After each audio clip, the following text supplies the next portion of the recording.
everyone. Welcome to the YSP International Day of Peace webinar. My name is Daniel Meadows and I'll be your MC today.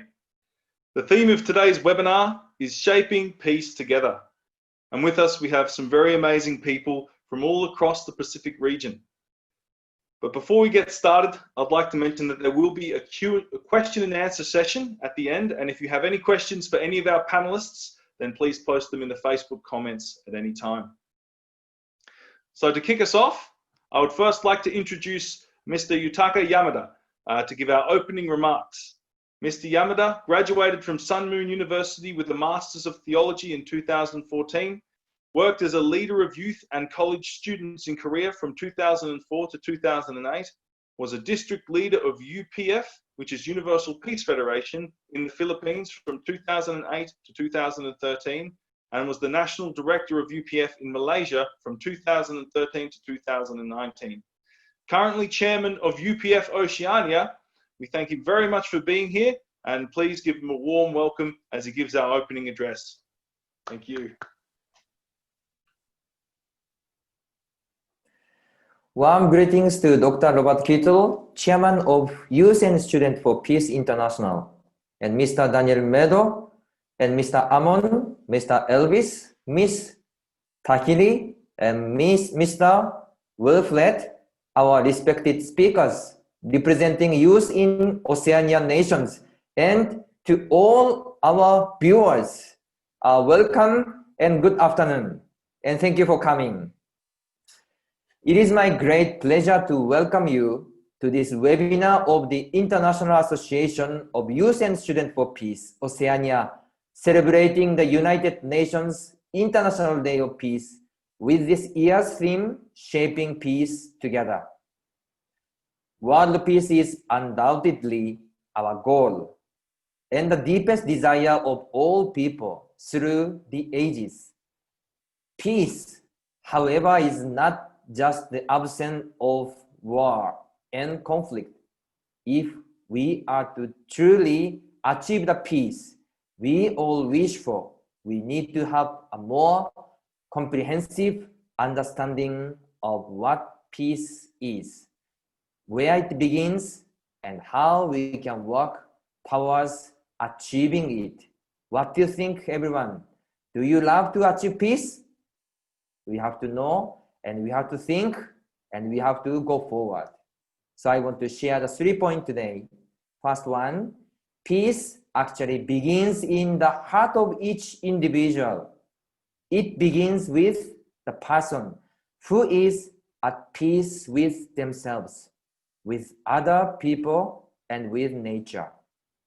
If we are conflicted in our hearts, if we are bitter, jealous, and hateful, how can we live in peace? How can we be peacemakers? Peace certainly begins with our own individual maturation. When we are able to overcome selfish tendencies to give love to others, to forgive, and to thereby build harmony within our families, our neighborhood, in our nation, and ultimately with all people. The teachings of all the great faith traditions without exception attest to this as they strive through prayer, meditation, and other spiritual practices to purify the hearts and minds of individual practitioners. So when you see yourself, can you find peace in your heart or mind? Or you can find struggling in your heart. That's why first is individual. How about ourselves? Are we a peacemaker or not? A second fundamental prerequisite and building block of peace is the family. Families are described in the Universal Declaration of Human Rights as a natural and fundamental group unit of society. Peaceful and loving families are needed if we are to produce peaceful and loving citizen of our nations and world. The family is where love must be taught and where social ethics and wholesome moral and learned and propagated.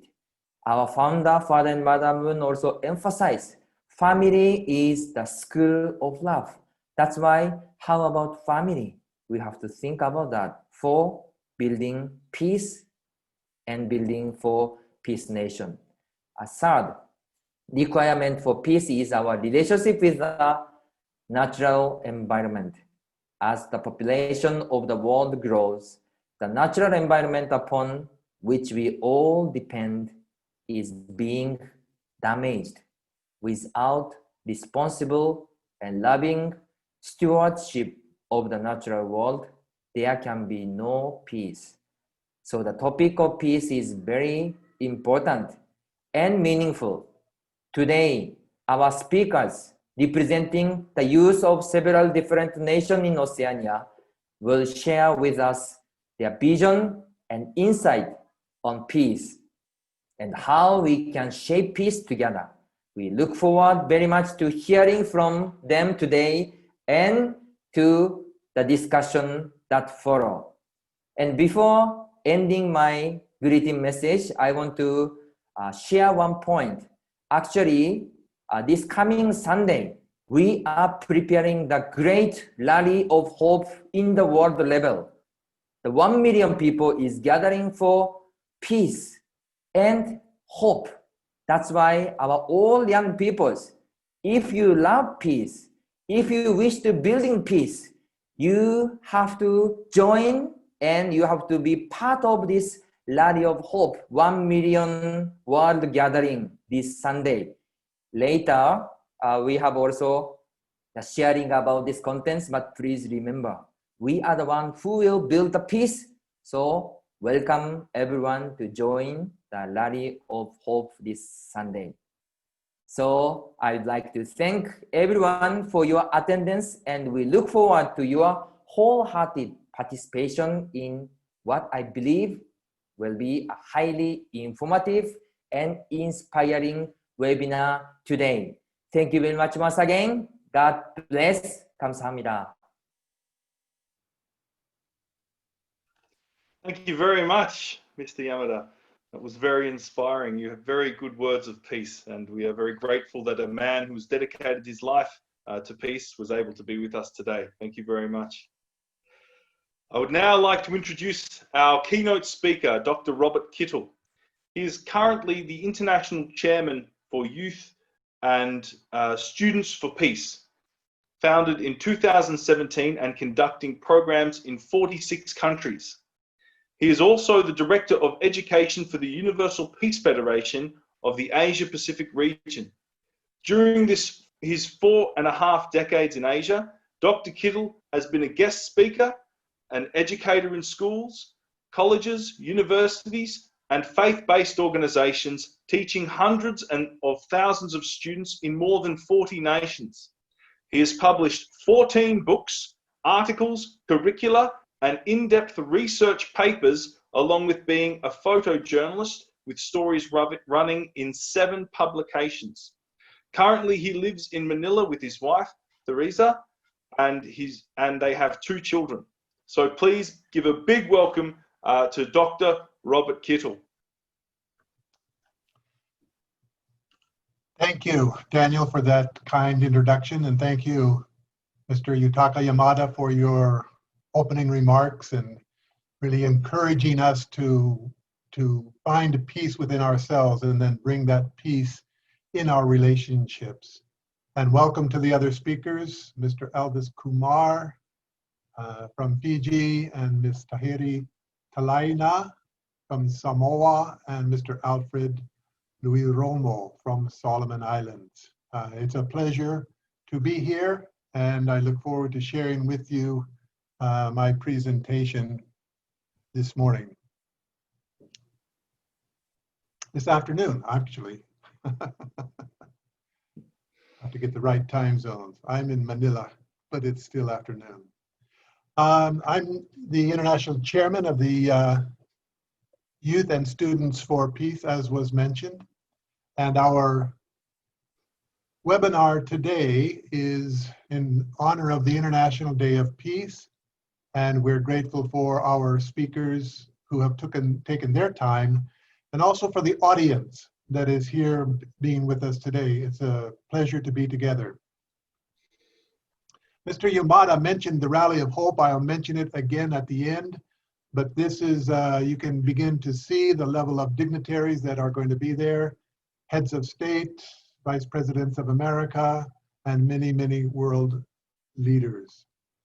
This is the United Nations website on today's event, International Day of Peace, September 21. Actually, all of you are giving me a grand birthday gift. Tomorrow is my birthday, so this is the best gift you could give me. I'd like to read from the United Nations website. This year, it has been clearer than ever that we are not each other's enemy. Rather, our common enemy is a tireless virus that threatens our health, security, and very way of life. COVID-19 has thrown our world into turmoil and forcibly reminded us that what happens in one part of our planet can impact people everywhere. I want to underline the second sentence. Rather, our common enemy is a tireless virus that threatens our health, security, and very way of life. That is true, but it's only half true. Because there is another virus that is more powerful, more invisible, and threatens much more than, this COVID virus. The COVID virus is there, and surely we will overcome it someday. There's no doubt about that with science and with vaccine, maybe within the coming months.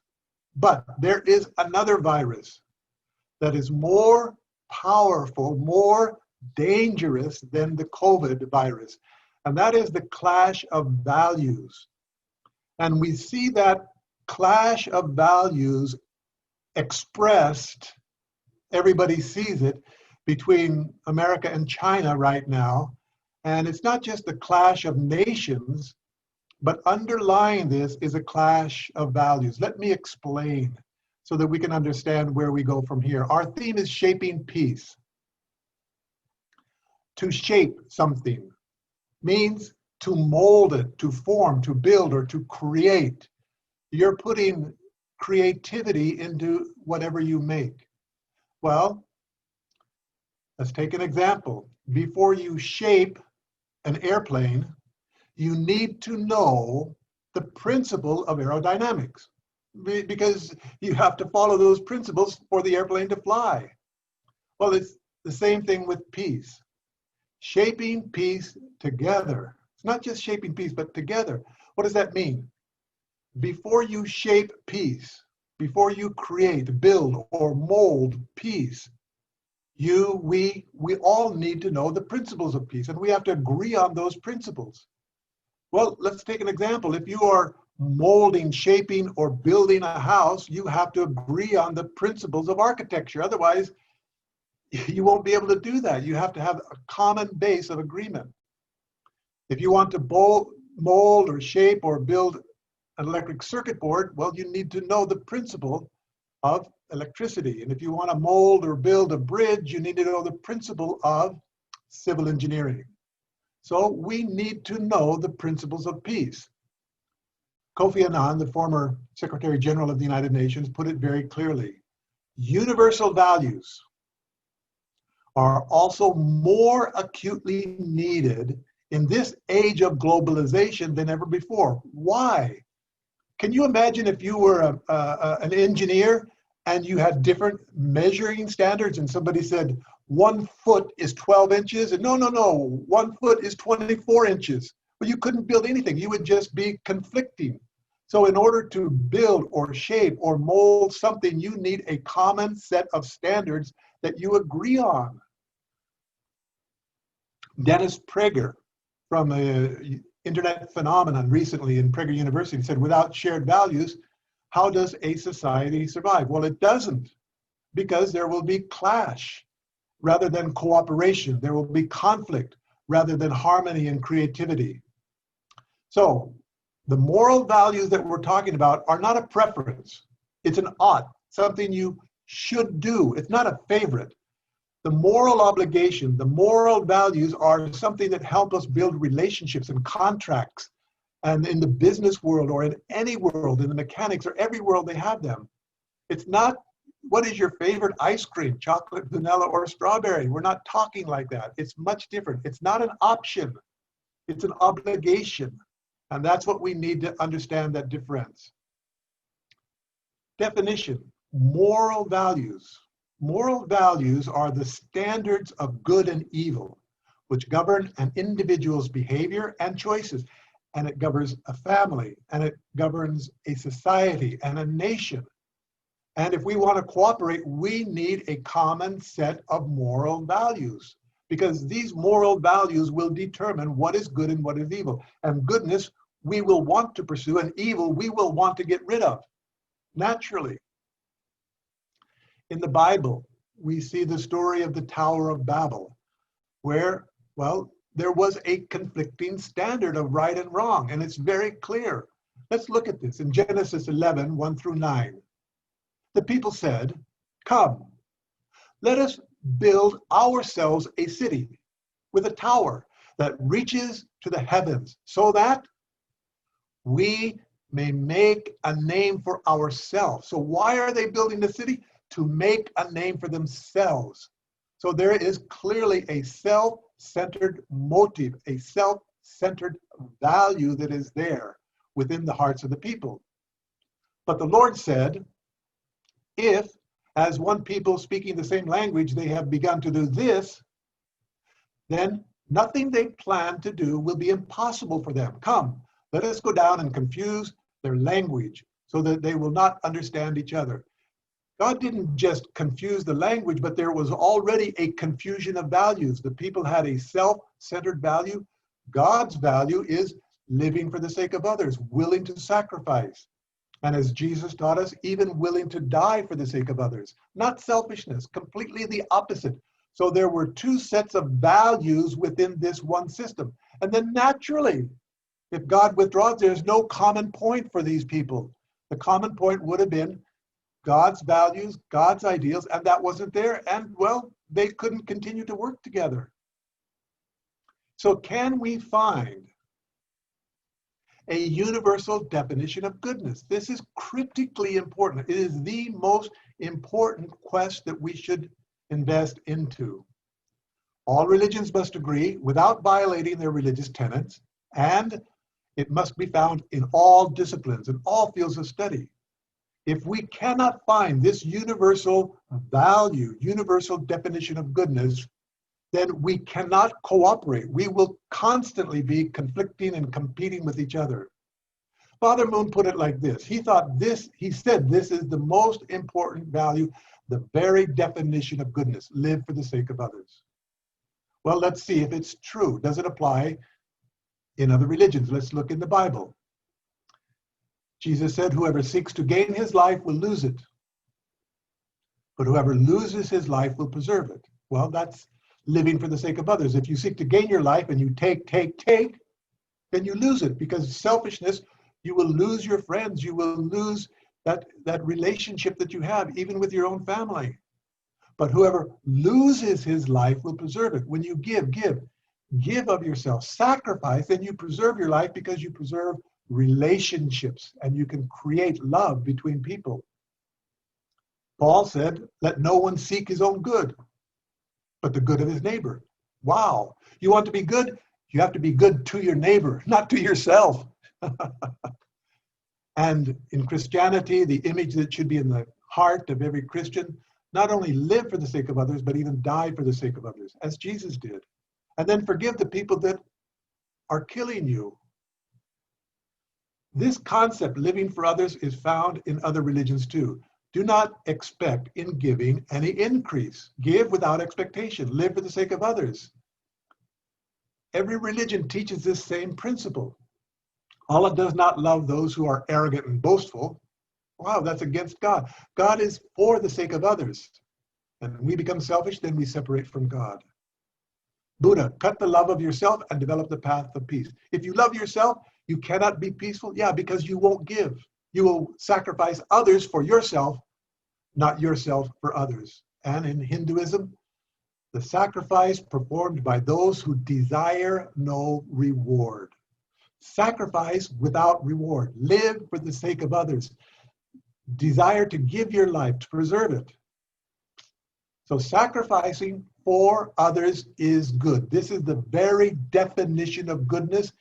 And Father Moon said this in his autobiography: a true life is a life in which we abandon our private desires and live for the public good. This is a truth taught by all major religious leaders, past, present, East and West. It's true. So you do not need to change your religion to be good. Wow, that's something new, because this principle of living for the sake of others is already in every religion. And it's also in psychology. Sigmund Freud said it's called delayed gratification, an important component of emotional intelligence and maturity. Delay your gratification. Don't be so selfish so quickly. And in The Good Society, Robert Bellah, the most profound decisions about justice are not made by individuals, but by individuals thinking on behalf of institutions. The good son thinks on behalf of the family. The patriot thinks on behalf of the nation. Martin Luther King, in the civil rights movement, life's most persistent and urgent question is, what are you doing for others? So we find this concept that Father Moon coined, live for the sake of others. It's in all religions, in psychology, in sociology, in civil rights. It's everywhere. Mother Teresa, give. But give until it hurts. Not just the coins in your pocket when you make a donation, but the dollar bills in your wallet. Yeah. Live for the sake of others. So the question is, if we live for the sake of others, then who is the first other that we should live for the sake of? Where is the paradigm? Where's the model? Where does it begin? Where do we learn it? If we learn it, well, then we can apply it in many areas. But where do we first learn it? The answer, our parents. Children living for the sake of their parents. That's where we learn to be good.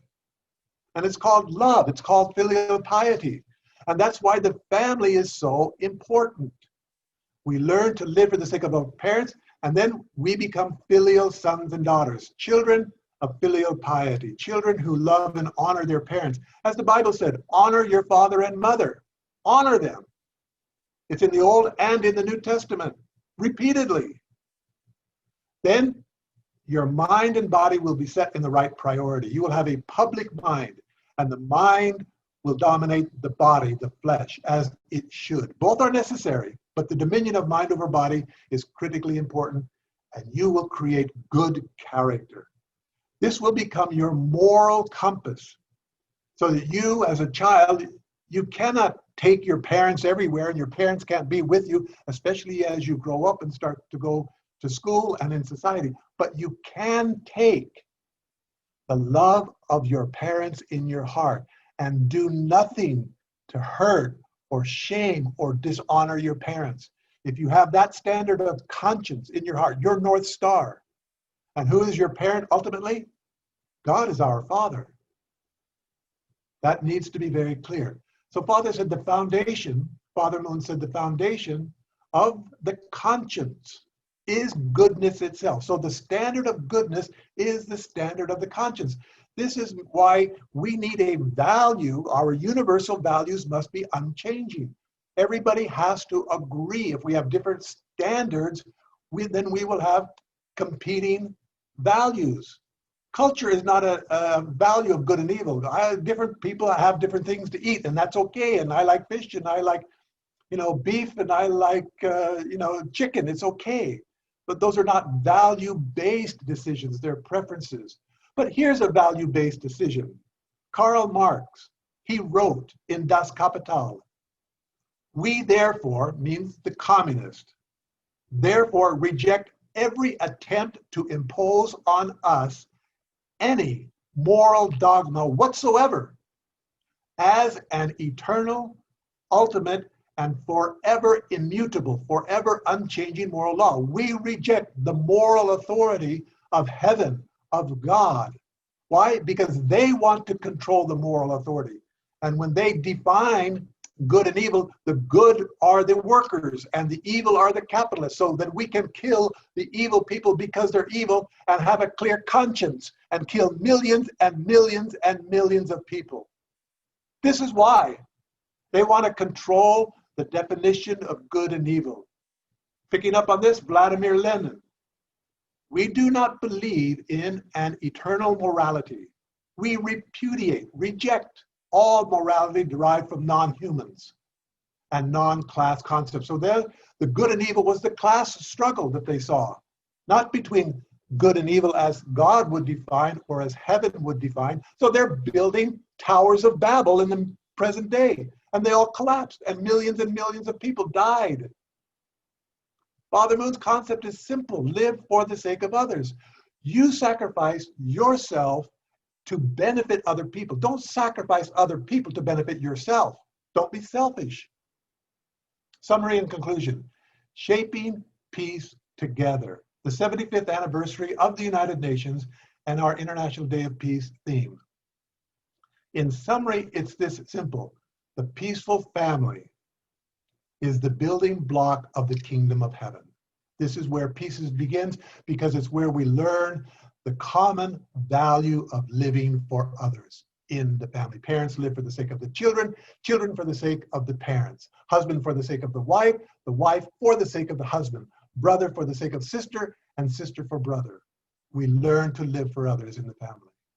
So all around this Oceania region, this is the Prime Minister of Samoa watching the first Rally of Hope in his home with our national leader, Seti, and two wonderful young ladies that came together. And so the second Rally of Hope is coming. You guys should watch it. And this is a program, again, in Solomon Islands. We had lots of programs there to educate, and we've had many different programs. And this was all of the cabinet members of the Solomon Island went to meet Father and Mother Moon when they were still alive. Our foundation is very, very strong. And this is in Fiji, working together with the late speaker.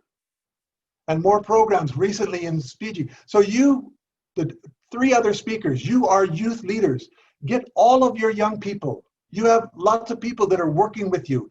Bring them all together. Have them watch this Rally of Hope the second time. It's on September 27th, next Sunday at 9:30 a.m. Korean time. This is the link, www.peacelink.live. Get them together. This is what leaders do, is guide and direct their members. So your leaders of different youth groups, encourage them. Send out the emails. We'll give you the flyers. And even join them together. Have a party. And then afterwards a discussion. Well, what did you learn? And what did these are the speakers that are going to be there. You got President of South Africa, President of Sao Tome, two Vice Presidents of the United States, the President of the European Union. These are not simple people. Your young people come and see this, they will certainly learn something. And even from this region, the Speaker of the House of Cambodia will be there. And the former Speaker of the House of Philippines, Jose de Venecia. And you've got a Lutheran and a Catholic bishop that are going to be there. And pray, please, join together with us this Sunday, and let's start to build together a world of peace. Thank you very much, and God bless.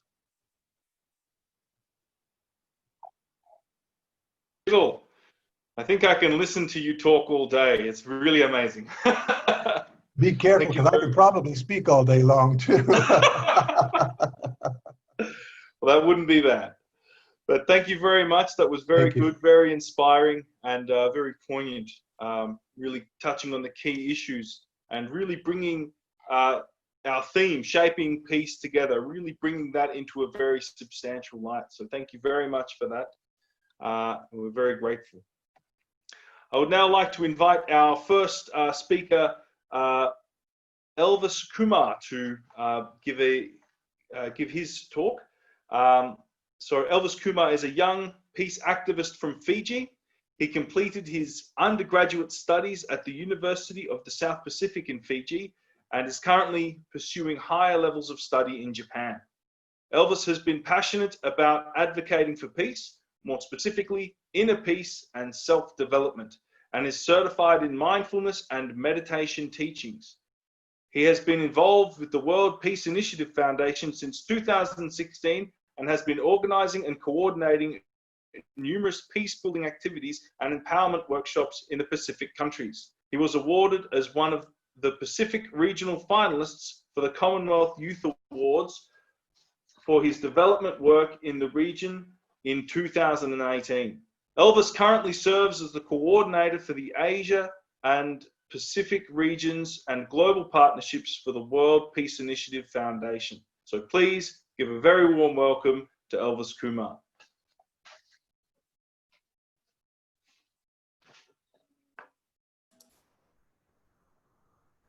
Thank you, Daniel, for the introduction. And first of all, thank you so much, IAYSP Oceania, for inviting me today to share about peace.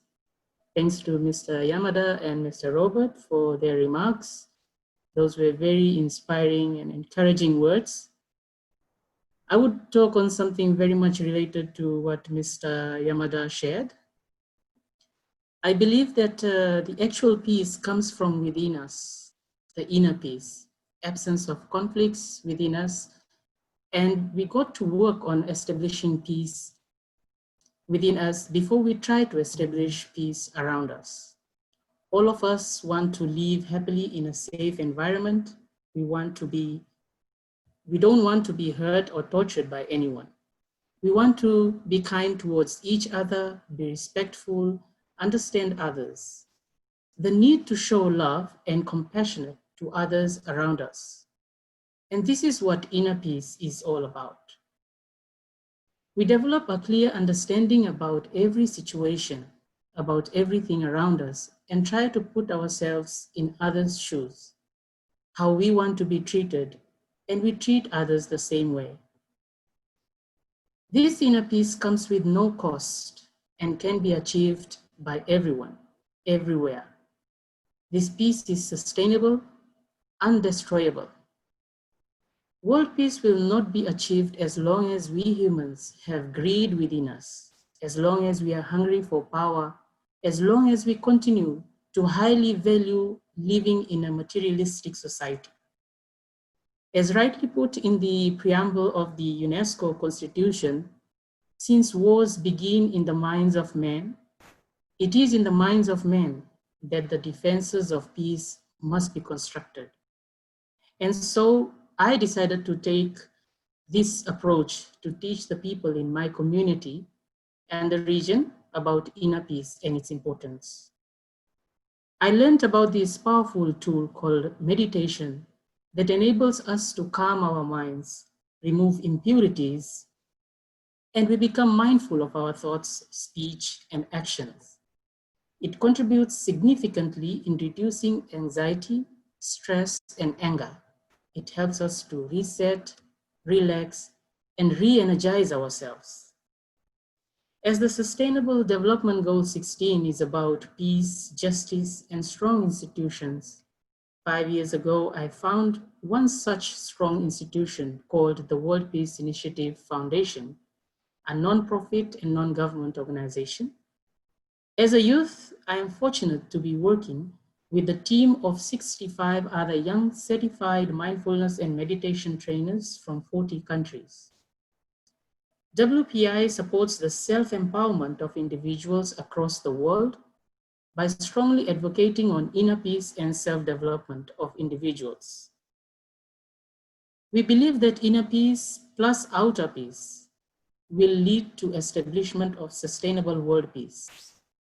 If we develop ourselves positively, we are able to practice mindfulness at all times and train our mind to be able to remain calm even in most tensed situations. We will be able to avoid the smallest conflicts. Smaller conflicts lead to bigger wars. At World Peace, while we run numerous projects, I would like to share about our main inner peace tool called the Peace Revolution, which is a free online interactive self-development program that has had over 120,000 individuals registering and taking part in our 42 days step-by-step self-development program. And we still have people joining it. The program is open to everyone from all walks of life, irrespective of race, religion, gender, age, or nationality. The participants of this program learn to practice meditation as well as do their self-reflections. They share about things that they feel difficulties with, about developing good habits, and are guided by our team of peace coaches. This, we believe, is concrete step in helping individuals to work on their self-development and help them be stable mentally and emotionally, which contributes to their inner peace. 2 years ago, we also embarked on projects setting up peace clubs around the world, and it seems to be progressing well. This provides opportunities for people in the remote communities to connect with us and take advantage from the programs that we are offering. As we make more people aware that true happiness and peace is an inside job, together we will create a peaceful world. To all our viewers today, let's not take unhappiness for granted. It is in your hands at any moment to change your reality. We believe that everything starts from yourself. You want a peaceful world, you got to resolve your inner conflicts first and find peace within first. And when all of us are able to do that, we will be able to establish a peaceful world. On this International Day of Peace, I wish to thank and at the same time encourage our youths and activists who are championing the awareness programs on mental health and suicide prevention to continue with their amazing work. I appreciate all the organizations and individuals who are working towards building a peaceful world. Let's shape peace together. Thank you so much. Thank you so much, Elvis. That was very inspiring, and it really sounds like you are doing some very important work. I think, yeah, we understanding that peace comes from within us, and to solve our inner struggles before we try and fix anything outside is a very important message. And I think it's very, a lot of people really benefit from hearing that kind of thing. So thank you very much for sharing with us today. And I really hope you do. I think you will do very well in your work. So thank you very much. I would now like to invite our second speaker, Tahiri Siasi Alafia. I really hope I got that right. She is from Samoa, and she has been engaged in youth and community development work since a very young age, and was involved in youth development and advocacy both across regional and global levels for over a decade now. She was elected as chair of the Pacific Youth Council in 2017 and is currently pursuing her studies at the University of Otago. So please give a very warm welcome to Tahiri. Thank you, Mac. Thank you. Thank you so much for the opportunity to speak as a panelist on this Zoom. In celebration of International Day of Peace. I'll be speaking mostly in terms of why it's important for youth, why it's important for young people to engage in peace building, and putting a lot of emphasis on the importance of young people as peacemakers. I think for every challenge facing our societies and our communities, there is a pathway. To peace, and every person can be a peacemaker, no matter the creed, no matter the ethnicity, no matter the gender, and no matter the age. The role of youth in shaping and achieving peace is unquestionable. And of course, there's a lot of young people engaged in a diversity of different advocacy, basically, in a lot of different services in terms of building and making their communities better. The endurance of youth under arduous conditions, their vitality, their vigor, their ability to adapt themselves to local situations, their ability to meet new challenges, and to impart their warmth and their enthusiasm to those they come into, to work with, combined with, the standard of conduct shaped by spiritual and moral values, make young people potent instruments for the execution of peace-building, peacemaking projects. So through these distinctive qualities, youth can become the spearhead of any enterprise and the driving force of any undertaking in which young people participate, whether local, national, regional, and of course, globally. With that said, I would like to begin with making a few comments on the significant ways in which we youth, with our idealism and our energy, creativity, and our drive, can help fulfill the aim of establishing universal peace. So like many young people already have, there are still more young people that must recognize, and I guess society as a whole must recognize the potential that youth have, and most importantly, recognize the most valuable role of young people in achieving world peace. So here are a few ways in which youth of Oceania can hasten to bring about lasting world peace. First, to bring about world peace, young people must develop an understanding and a conviction of the principle of the organic oneness of humanity. And this is referring to the unity among all peoples. And by expressing this belief through action. Now we're talking about, what are some of the principles that shape peace? Well, I think a fundamental principle to shape peace is this conviction of the oneness of mankind. If we do not believe that all people are one, then peace is impossible. If we do not believe that all people are one, then our actions will fail to achieve peace.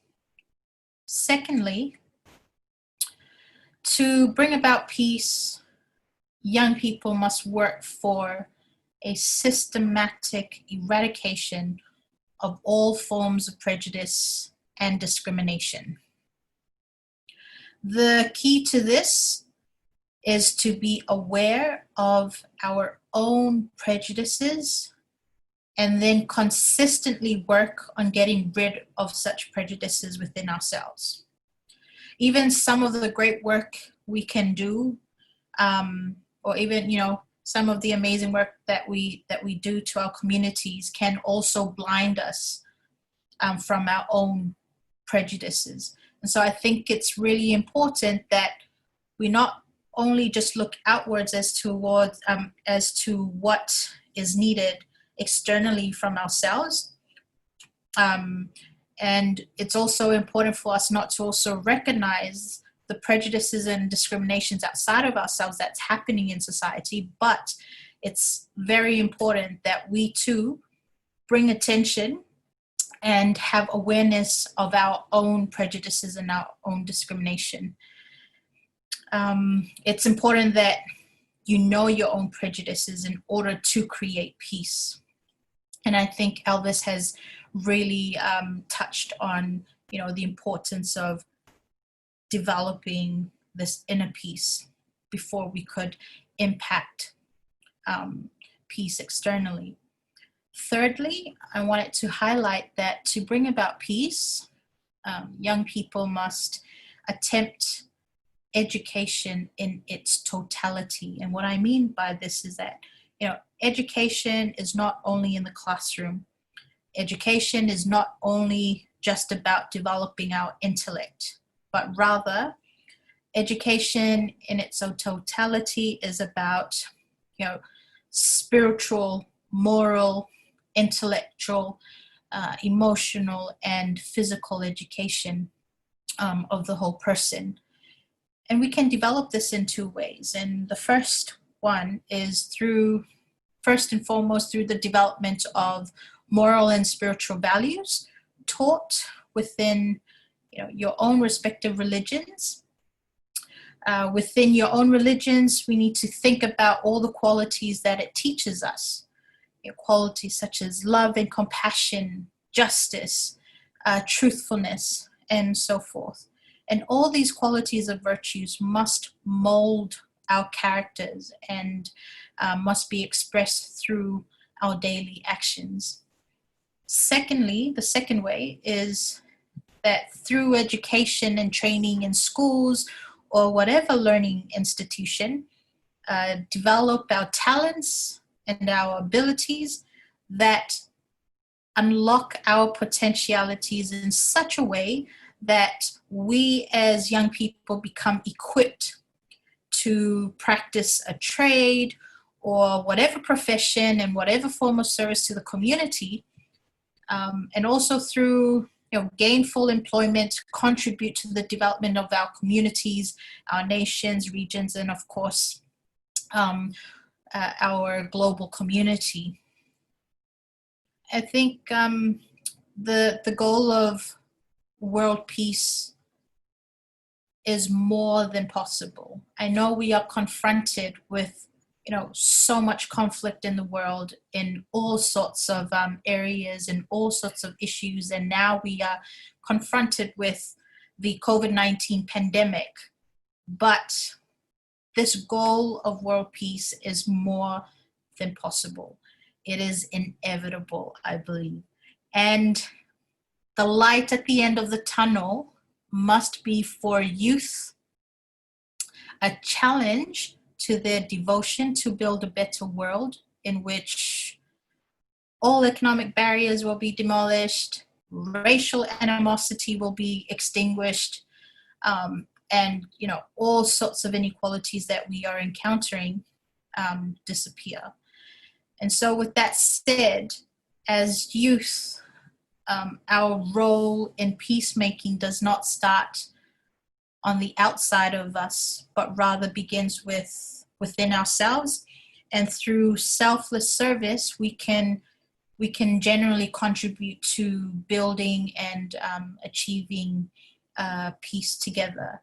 And so I think to end off, I can't emphasize enough the importance of society as a whole to not only recognize but to also believe in the limitless potential that young people have in contributing to peacemaking. And I think that also is a important element towards shaping peace, is to recognizing the potential of young people and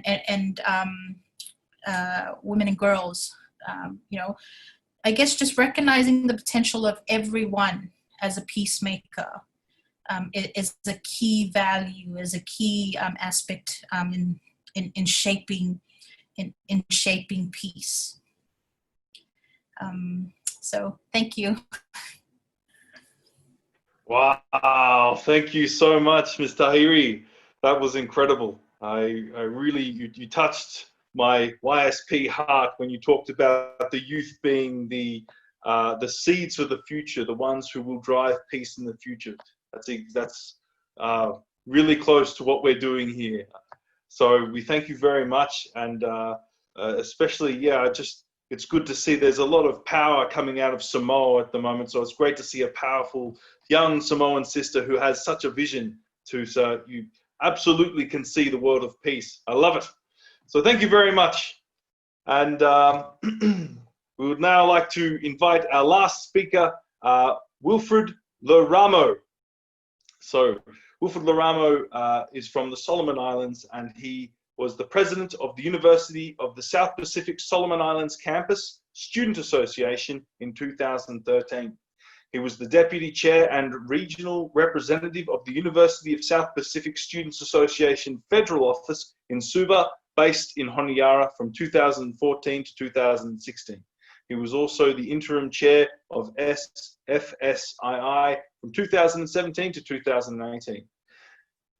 He was in 2018 the National Youth Parliament Prime Minister, which was during the 2018 National Youth Parliament organised by UNDP and the Solomon Island Parliament. He is currently the Vice President and Outreach Director of Special Olympics Solomon Islands, and since 2013 is an executive member of the Solomon Islands Democratic Party. So please welcome up Wilfred Leramo.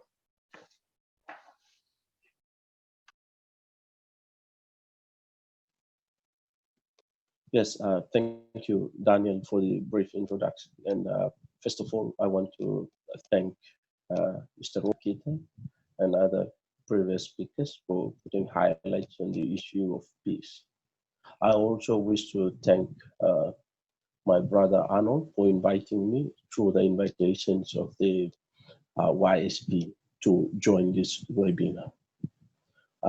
After listening from other colleagues, I wish to highlight a few things regarding peace in the Oceania.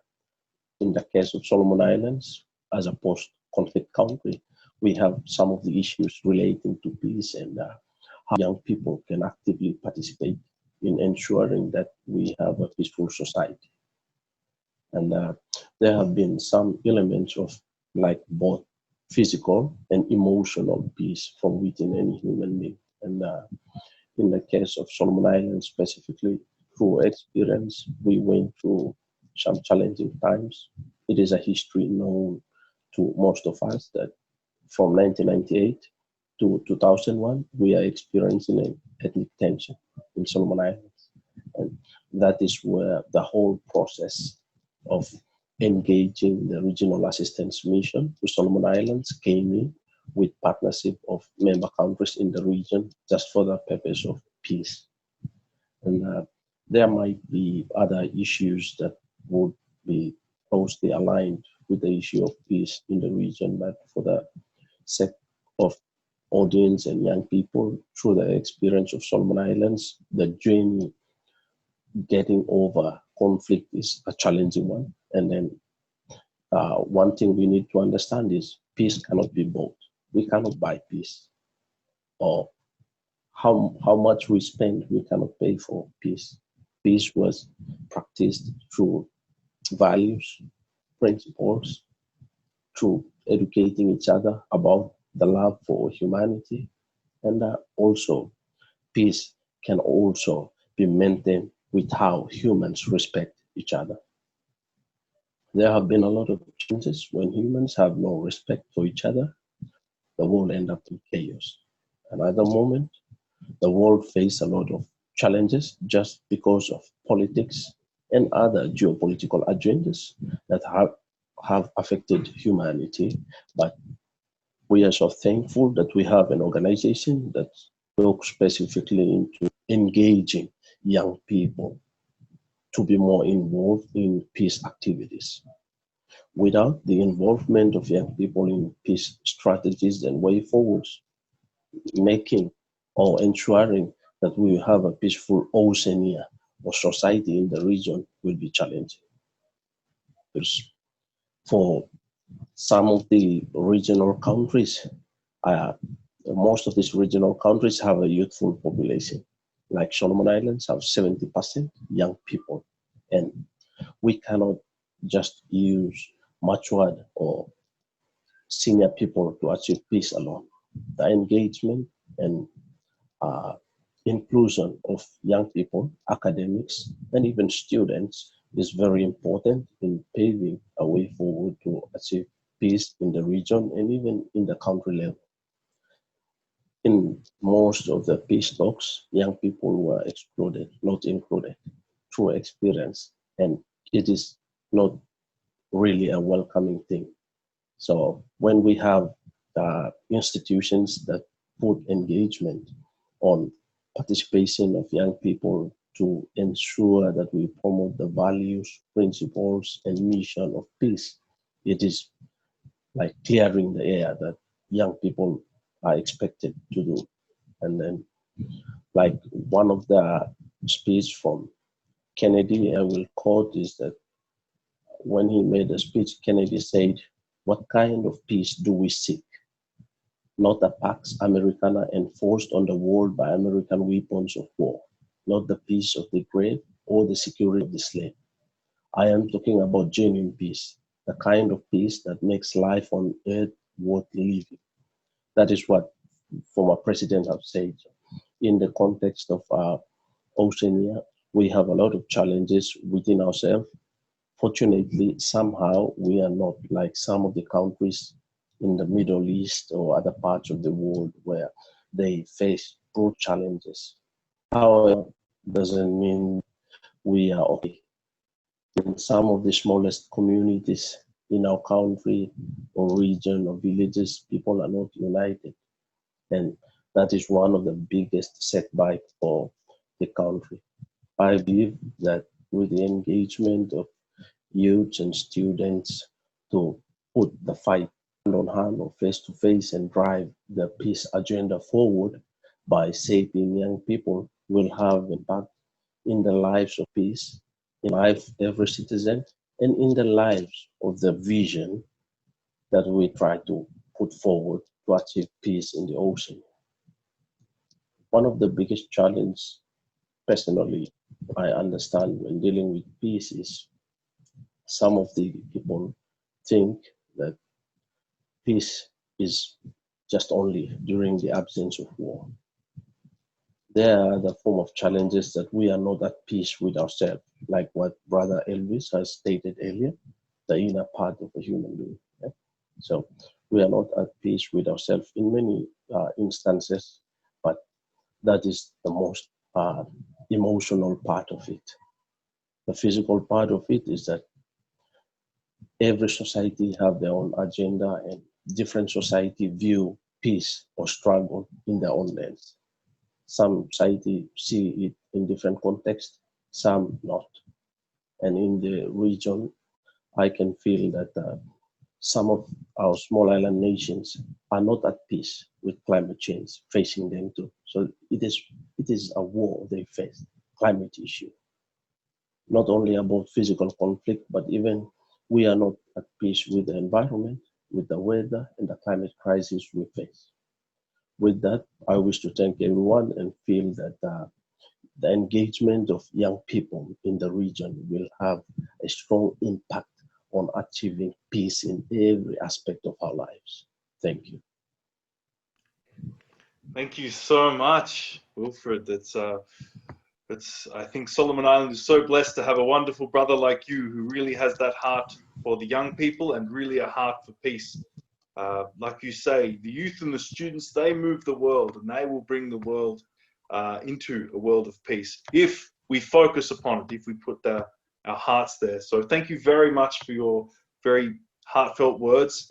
And we really thank you all the speakers who have spoken now, and thank you, Dr. Kittle, as well, and Mr. Yamada.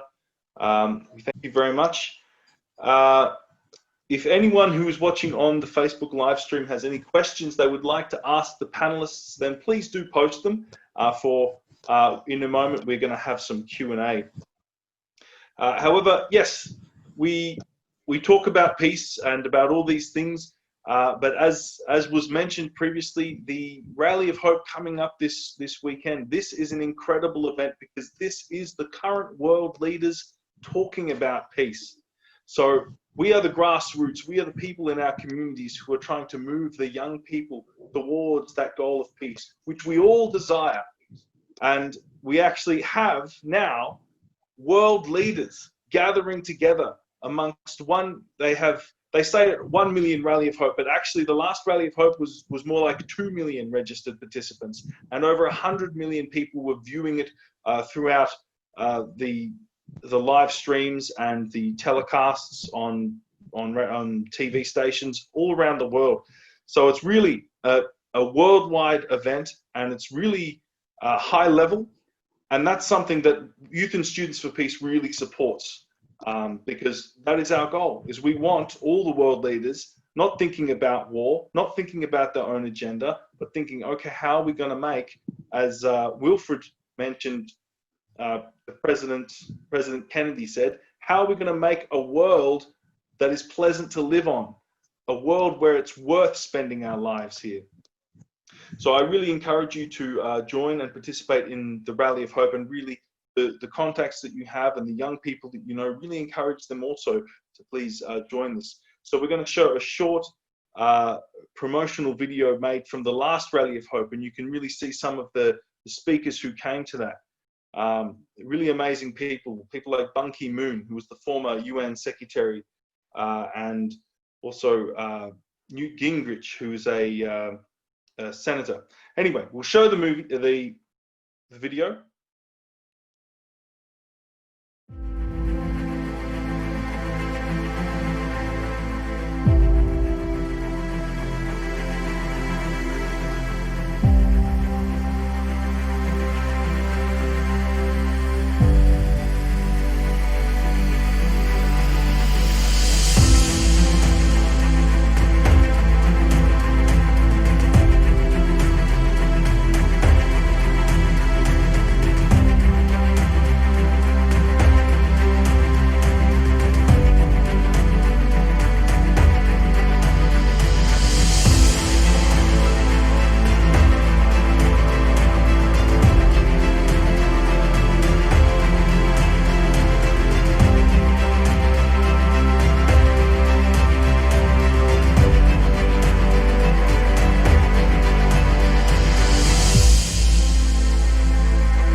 Fantastic.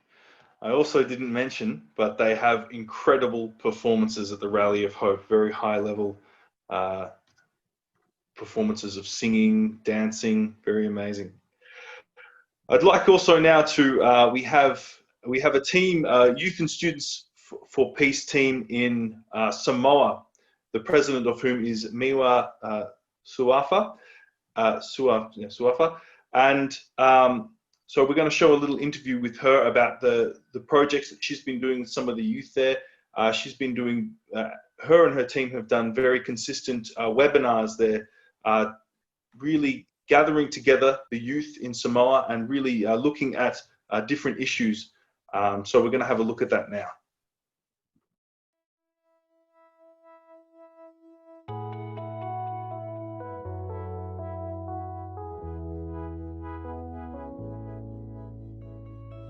Reverend Dr. Moon, late husband of Mother Moon, the founder of Youth and Students for Peace, believed that unity of the world begins from Oceania.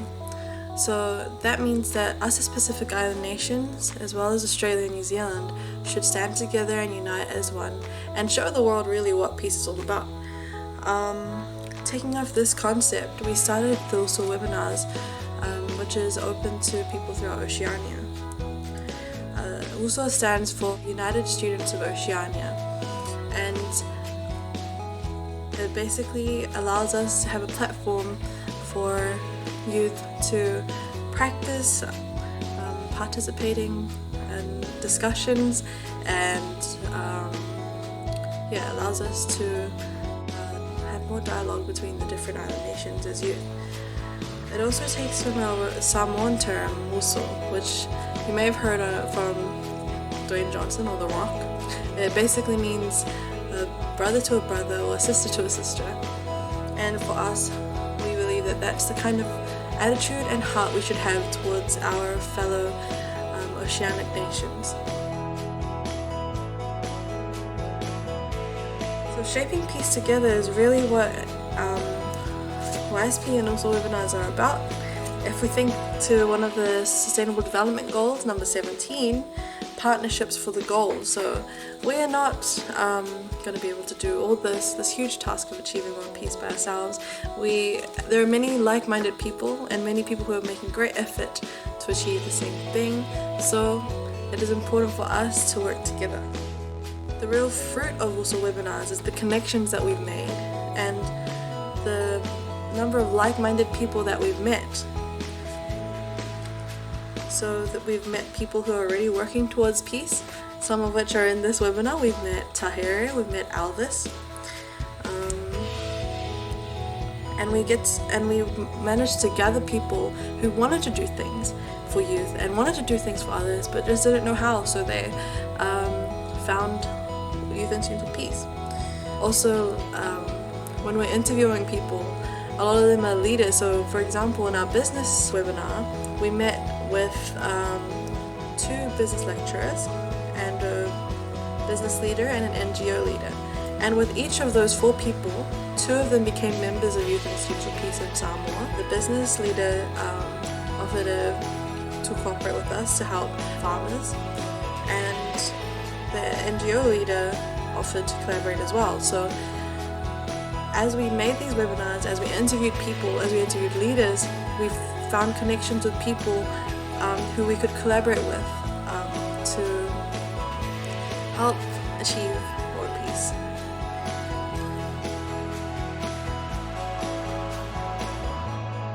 Just what Mother Moon likes to emphasize is that we as youth are the hope for the future. So you are the future leader, and good luck cultivating yourself, and we're here to help you out if you ever need it.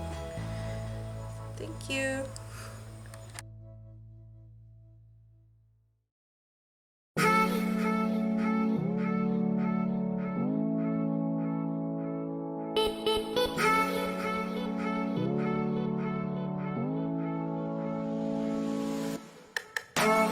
I should love my parents because they're always there for me when I need them. Yeah, they tend to like give more than what I ask for. They basically sacrifice everything for us. Their beliefs, once they're gone, we continue teaching what they've taught us. I think that's one way we respect them. In the traditional Samoan family, even if it's our own relatives like aunties and uncles coming over for visit, and then we sat down for dinner or breakfast, we're the last one to eat. The kids are the last one to eat. So that's the foundation that was taught to us growing up. So I guess some kids, they honor their parents because they believe that that's the only way for them to get blessings. It doesn't matter if you're related to the person. We love our mom and dad. We automatically love them. Don't do it out of obligations or in reward of something. We do it because it's part of us. We live in a global world, and the problems that we face are global. And quite frankly, they're so big that not one area of science can actually deal with them. Scientists and academics should share values and guide society with values. Typically, they would have like a series of about 5 interviews, and only one of them would be like on the content of what they'd learned at university. The rest would be, okay, we're going to throw you together with these other people who've applied for this job, and we're going to see how you work together as a team. You know, they were looking for those soft skills, seeing how you work together with other people. Sometimes a lot of things get pushed aside. People don't treat each other well because they're so focused on doing well in their studies. There are so many more things to gain than just paper that says you can do stuff.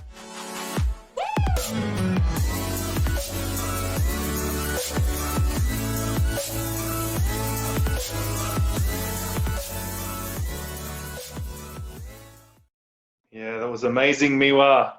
She's my inspiration. So they're doing amazing things in Samoa and really gathering a lot of youth there. So it's my dream that we can have this happening in many nations. It's happening. We're having a lot of YSP activity in Fiji as well. And we really hope to expand that so that all Oceania nations will be, like they say, uso, right? Brothers and sisters. Okay, we'll now, this is the question and answer section of our webinar. So we received several questions from the Facebook Live. I guess I will ask our Dr. Kittle first.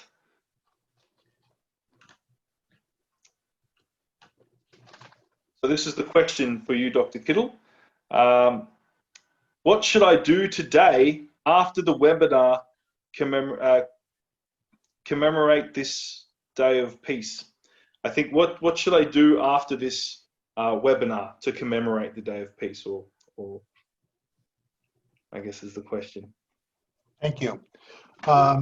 Let me first begin by saying how literally overwhelmed I am at the really high level of dialogue, discussion, and wisdom that the different speakers have shared with us today.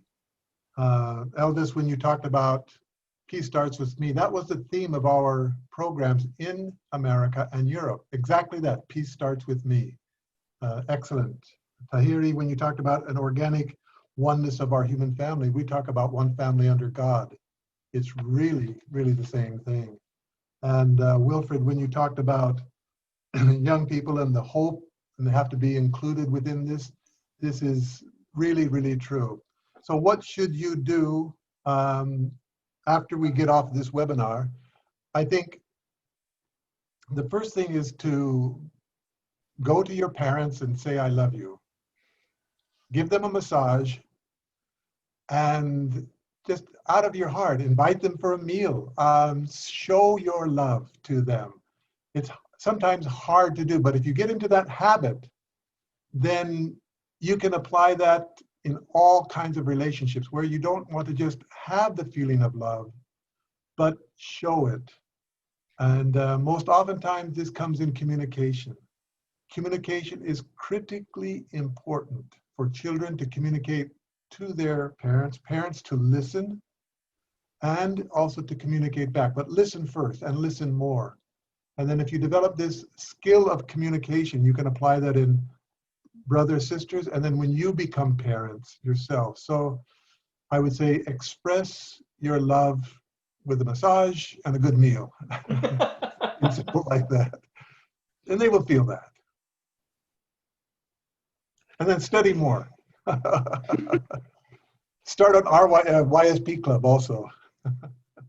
Anyway, but Thank you very much, Dr. Kittle. practical. Yeah. That's very good and very practical. And as a parent myself, I 100% endorse this message. So our next question, I will ask Mr. Elvis. This is from the Facebook Live feed. In this world full of polarizing views and extreme views, what do you think a practical strategy should be when bridging the gap between different views?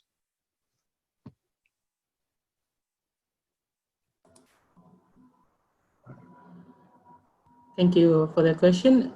I would really emphasize on what I am working on, which is educating everyone on their own self-development. So, you know, there are many views that comes from many different kinds of organizations, many different advocates, activists, but to have, to establish peace, I would say that you first look at yourself. Are you having any inner conflicts within yourself? Because no one here is perfect. So try to reflect, do some self-reflection and look at the areas where you can work on.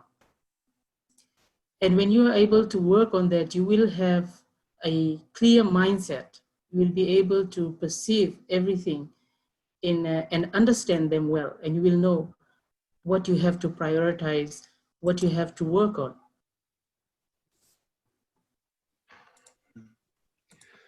Thank you very much. Yeah. No, that's very good. Yeah. I will ask the next question to Wilfred.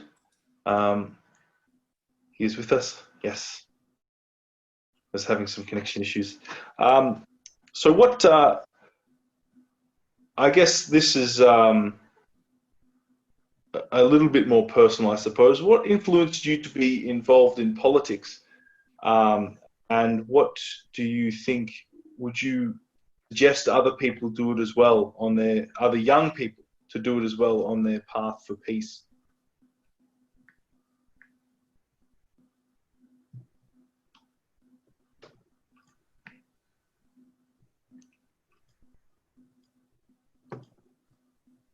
Can you reread the question? Sorry. Have connectivity issues, some file questions.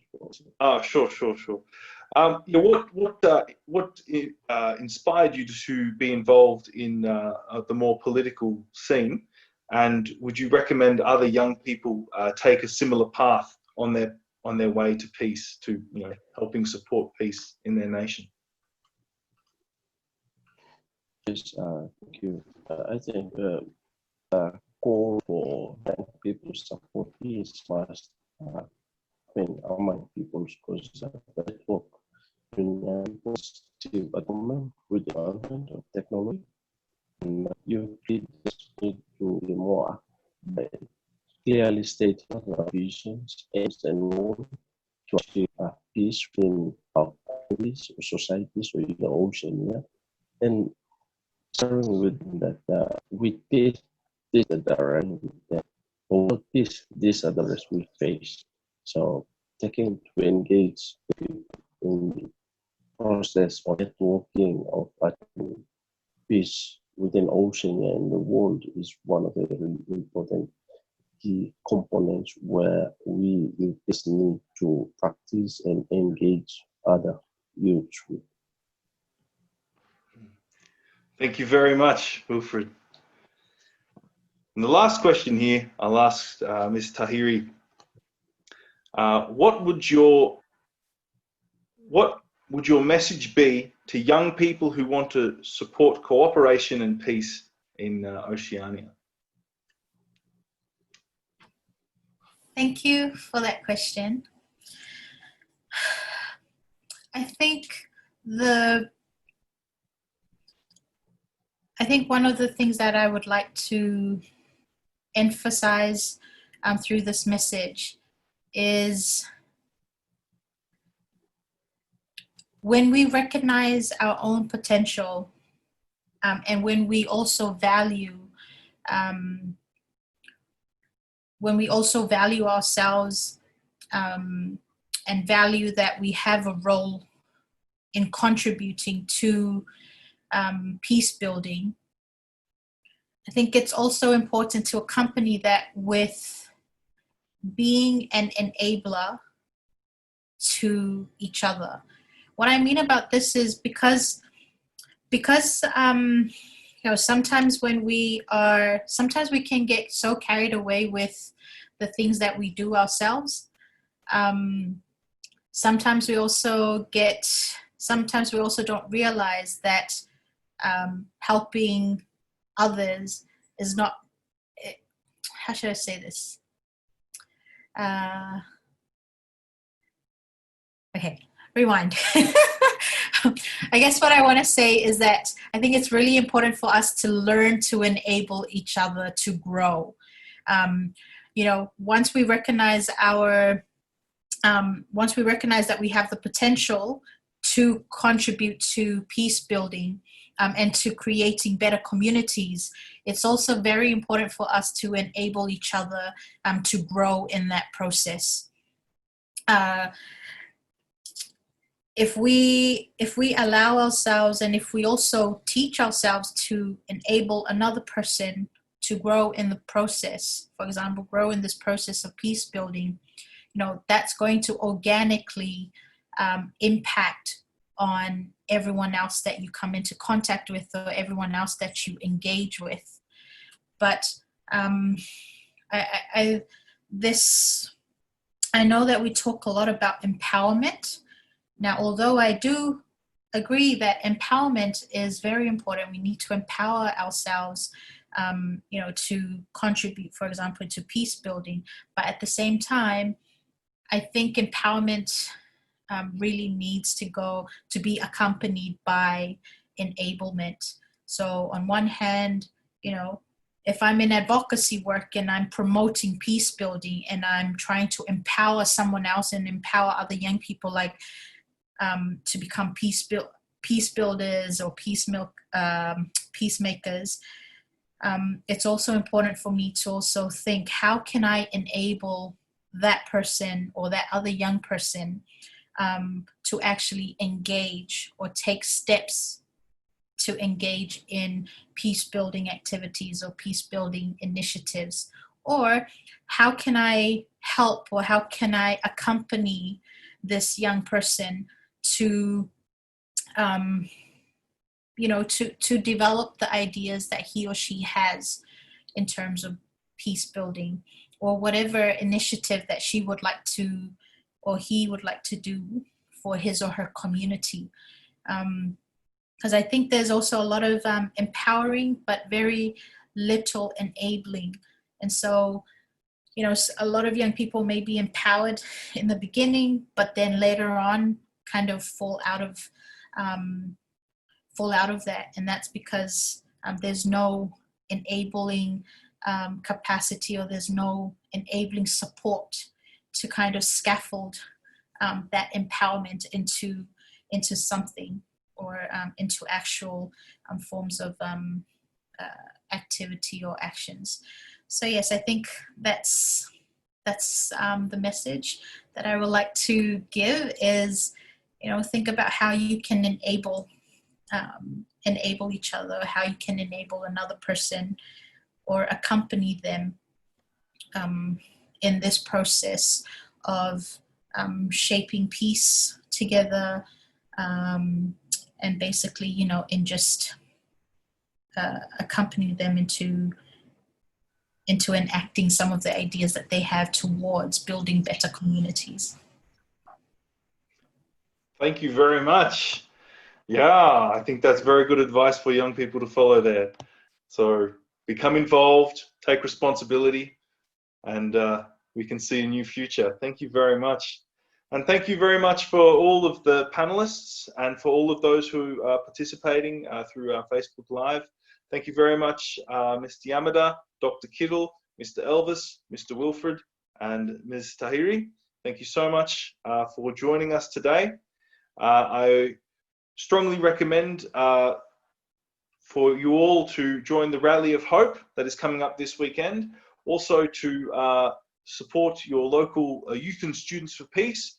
Also, please support the Special Olympics in Solomon Islands, the World Peace Initiative, and the Pacific Youth Council. And if you would like to be involved and contact any of the panelists today to help support them, then please do.